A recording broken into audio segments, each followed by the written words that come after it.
କାହିଁକି ଜାଣେ ଏ ବର୍ଷ ଲିଙ୍ଗରାଜଙ୍କ ଟିକେ ଏତେ ଶୀଘ୍ର ମହାଦୀପ ଉଠିଗଲା। ନମସ୍କାର ଜୟ ଜଗନ୍ନାଥ, ସେକେଣ୍ଡ ମିନି ବ୍ଲଗ୍ସ କୁ ଆପଣମାନଙ୍କୁ ସ୍ୱାଗତ। ପୂର୍ବ ବ୍ଲଗ୍ସ ରେ ଆମେ ପହଞ୍ଚି ଯାଇଥିଲେ ଘରକୁ। ତେବେ ଘରଟାକୁ ଆଜି ଟିକେ ସଫାସୁତୁରା କରି ଘରଟିକୁ ପବିତ୍ର କରିବା ପାଇଁ ଆମେ ଟିକେ ଚାରିଆଡେ ଗଙ୍ଗା ପାଣି ଛିଞ୍ଚି ଦେଲୁ। ତାପରେ ଠାକୁରଙ୍କୁ ସ୍ଥାପନା କଲୁ। କାରଣ କାଲି ରାତିରେ ଅଜିତର ସ୍ୱପ୍ନରେ ଆସି ଠାକୁର କହିଲେ ମୁଁ ତ ନଥିଲେ କିଛି ହବନି ଆଉ। ଚାରିଆଡେ ପୂଜାରୀ ଖୋଜାଖୋଜି କରି ମିଳିନଥିଲେ, ସେଥିପାଇଁ ମୋ ବେଷ୍ଟ ଫ୍ରେଣ୍ଡ ବ୍ରାହ୍ମଣ ହେଇଥିବାରୁ କଣ ଗୋଟେ ବିଳିବିଳି ହେଇକି ପୂଜାଟାକୁ ସାରିଦେଲା। ଜାଗର ପାଇଁ ଆମର ତ ଥିଲା ନିର୍ଜଳ ଉପବାସ।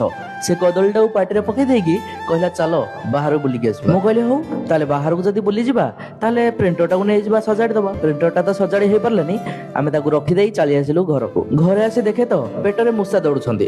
ଭାବିଲି ଟିକେ ଶୋଇ ପଡିବି, ମୂଷା ମାନେ ବି ଟିକେ ଶୋଇ ପଡିବେ। 6ଟାରେ ଉଠି ଲିଙ୍ଗରାଜଙ୍କ ନିକଟକୁ ଧାଇଁ ଯାଇଥିଲୁ। ଧାଇଁ ନୁହଁ, ଚାଲି ଚାଲି ଯାଇଥିଲୁ। ଲିଙ୍ଗରାଜକୁ ତ ବାଟ ଜଣା ନଥିଲା। ଆମେ 1 କିଲୋମିଟର ବାଟକୁ 3 କିଲୋମିଟର ବୁଲି ଯାଇକି ଲିଙ୍ଗରାଜଙ୍କ ପହଞ୍ଚି ଗଲୁ ଏବଂ ସେଠି ଦୀପ ଜାଳି ଚାରିଆଡେ ଟିକେ ବୁଲାବୁଲି କଲା ବେଳକୁ ସେପଟେ ମହାଦୀପ ଉଠିଗଲାଣି। ଏତେ ଶୀଘ୍ର ମହାଦୀପ ଉଠି ଲୋକ ମଧ୍ୟ ଆଶ୍ଚର୍ଯ୍ୟ ହେଉଥିଲେ। ତ ଆମେ ତ ଭୋକ ବିକଳରେ ଥିଲୁ। ମହାଦୀପ ଉଠୁ ଉଠୁ ଯାଇକି ଗୋଟେ ମକା ଆଉ କାକୁଡି ଖାଇ ବାହାରି ପଡିଲୁ ଘରକୁ। ବାଟରେ ତ କୌଣସି ଖାଇବା ମିଳିନଥିଲା। ଶେଷରେ ଆସିକି ପାଉରୁଟିକୁ କୋଲ୍ଡ ଡ୍ରିଙ୍କସ ଆଣି ଘରେ ଖାଇଲୁ ଏବଂ ପରେ ଶୋଇ ପଡିଲୁ।